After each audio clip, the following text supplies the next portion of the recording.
प्रधानमंत्री जी, जो आज आपने गैर भाजपा के राज्यों के सरकारों को स्टेट वैट कम करके पेट्रोल और डीजल के दाम कम करने की जो एडवाइस दी, क्या वो भारतीय जनता पार्टी के मुख्यमंत्रियों को नहीं दी जा सकती?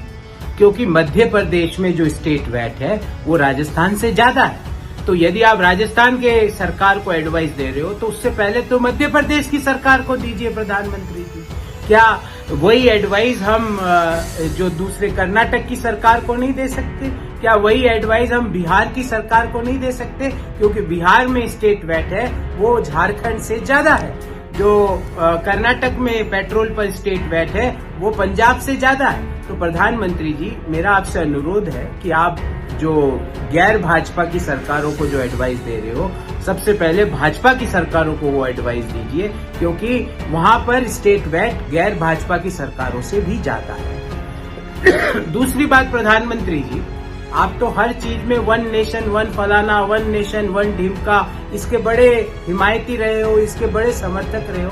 तो क्या राज्य सरकारों के राजस्व को सुरक्षित रखते हुए पेट्रोल और डीजल को जीएसटी के दायरे में नहीं लाया जा सकता? और उसके लिए अब आपको गैर भाजपा की सरकारों का समर्थन भी नहीं चाहिए, क्योंकि जीएसटी काउंसिल में 2/3 राज्यों में तो भारतीय जनता पार्टी की सरकार है और वही वहां पे मेंबर है। तो वो बिना गैर भाजपा की सरकारों के समर्थन के भी आप पेट्रोल और डीजल को वो जीएसटी के दायरे में ला सकते हो, जिससे one nation one fuel rate का जो सपना है वो पूरा किया जा सकता है। तीसरी बात, पिछले 8 साल में प्रधानमंत्री जी केंद्र सरकार ने एक्साइज ड्यूटी लगाकर पेट्रोल और डीजल पर 26,51,000 करोड़ रुपए इकट्ठा किए और इसमें से ज्यादातर पैसा था वो सेस के रूप में इकट्ठा हुआ, अर्थात उस पैसे में राज्यों को कुछ नहीं मिला।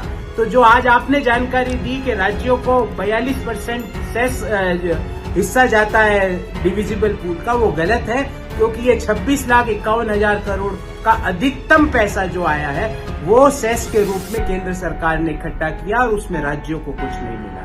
तो प्रधानमंत्री जी, आपका जो एडवाइस थी वो बड़ी सेलेक्टिव थी, आपकी जो जानकारी थी वो गलत और भ्रामक थी। आप अपने एडवाइजर्स को हटाइए और उनको कहिए कि सही जानकारी दें, ताकि देश के सामने आप सही स्थिति को स्पष्ट कर सकें।